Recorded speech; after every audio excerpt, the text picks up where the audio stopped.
Today's Wednesday, July 25th, 2018, and welcome to the Music Business Blitz. Today's Wednesday. That means it's midweek. Happy hump day, everybody. We've got some very interesting topics to cover today, so let's go ahead and get to it. Spotify is experiencing a small roadblock. Well, perhaps roadblock isn't quite the right term to use here, so let's rephrase that and go with Spotify is experiencing a higher churn rate than normal. Consumer intelligence research partners recently reported that the streaming platform has seen a 16% drop-off in subscribers over the past 3 months.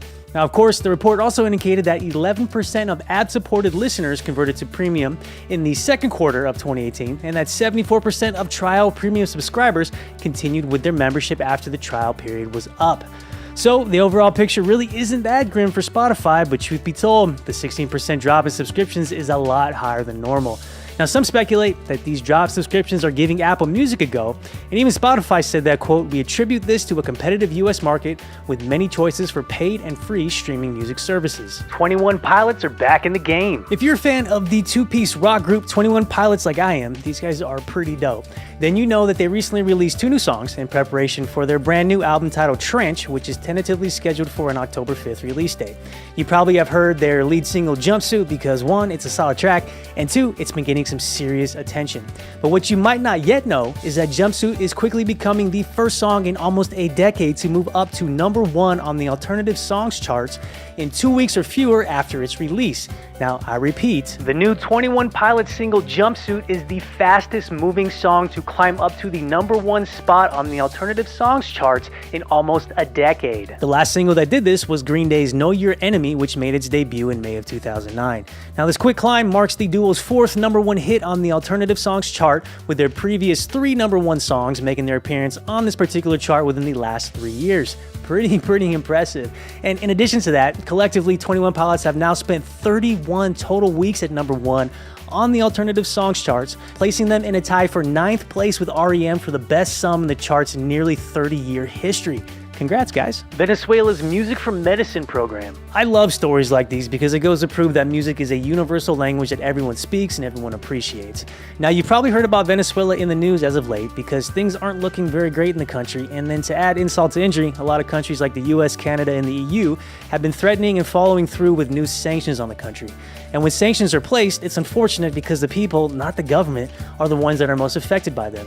And when you couple sanctions with a spike in inflation and food shortages, it is easy to understand that healthcare in the country is suffering dramatically. And as a result, most people do not have access to medications that they require because they do not have enough money to purchase these medications. Well, human rights activists from the Venezuelan Education Action Program on Human Rights, or PROVIA, and Radis Auda recently launched a new initiative to try and combat these issues with something called Music for Medicine. And the concept is quite simple, yet it is very beautiful. Through collaborations with bookshops as well as various music sellers and collectors in the country, Provia assigns a point value to medication that is donated. For example, a painkiller is worth 1 point, antibiotics are worth 3 points, and expensive medications can get up to 5 points. The seller of these medications then racks up points and can redeem them for CDs, vinyls, and cassettes that are donated by others. The nonprofit organization will then, in turn, provide these well-needed medications to people who cannot afford them. This is beautiful. And in addition to this, several notable Venezuelan musicians also released a Music for Medicine album on Bandcamp, which is free for download to help spread the word.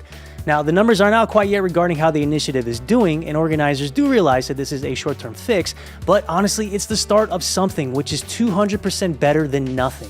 And if you're interested in downloading this album that I just talked about, go to Bandcamp and search for Humana Derecho Records. Again, that is spelled HUMANO DERECHO Records. YouTube is raising the stakes for content creators. With the recent launch of IGTV coupled with Instagram's massive popularity, it's no surprise that YouTube has been put on notice and needs to start doing something different to entice their most popular content creators to stay exclusive to YouTube. Business Insider reported that one of the tube's most popular content creators was recently approached with a 6 to 7 figure offer to stay on the platform. And although YouTube denies making this offer, it is pretty clear that they're doing something along these lines. And to take it even one step further, think about record labels. They now have more bargaining room because if they don't like an offer on the table by YouTube, they can pull that offer, go poke the Facebook bear, and see what additional monies they can collect. However, this isn't YouTube's first rodeo, as back in 2014 they saw competition with a site called Vessel, who also tried to lure content creators away with multi-million-dollar deals. And how did that turn out? Well, take a guess. Ever heard of Vessel? I haven't. All right, guys, that's all I got for today. We'll catch back up with you tomorrow.